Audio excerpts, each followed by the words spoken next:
Harbor Me, Chapter 35. I turned off the recorder and put it back into my knapsack.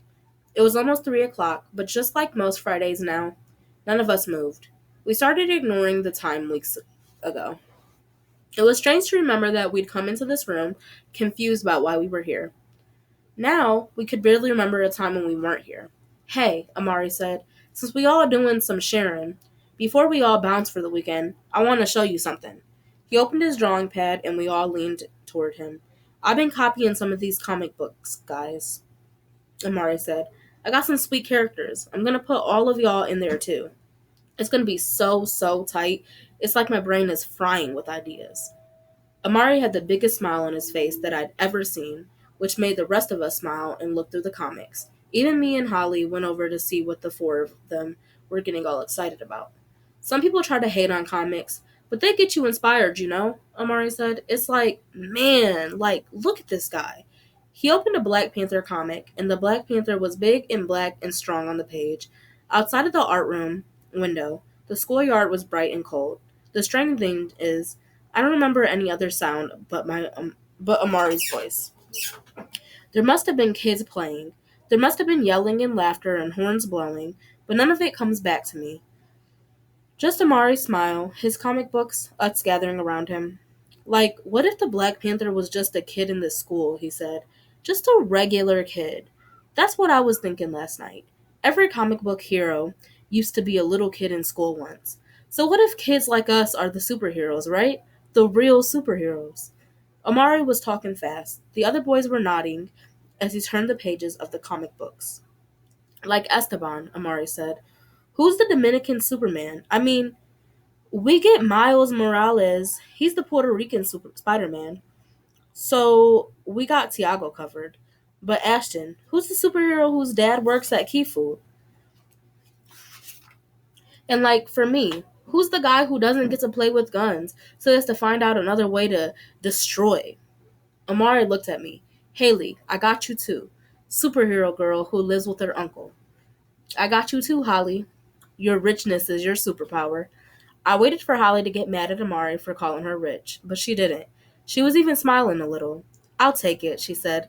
Just hook me up with a nice cape.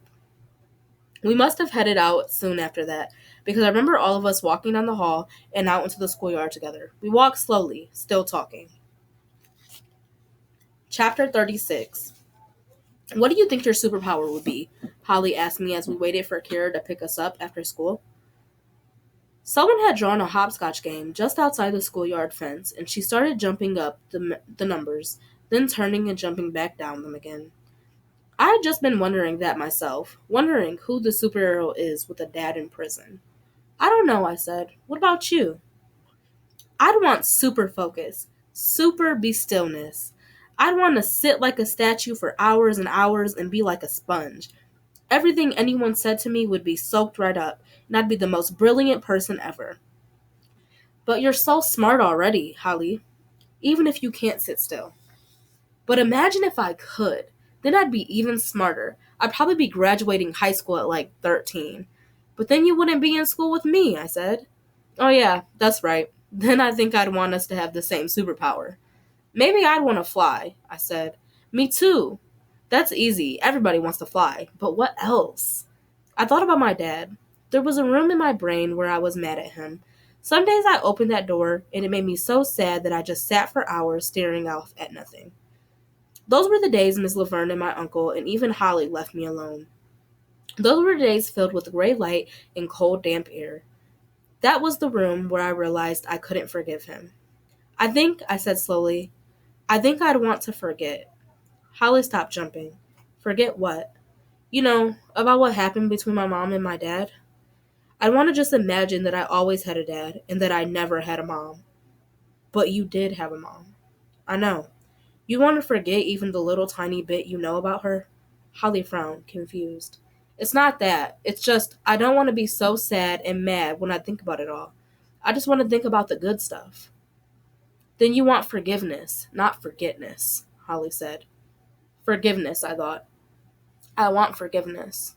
Standing there, I realized I'd first have to forgive my father. Not forget, but forgive. Holly started hopscotching again just as Kara pulled up in the car.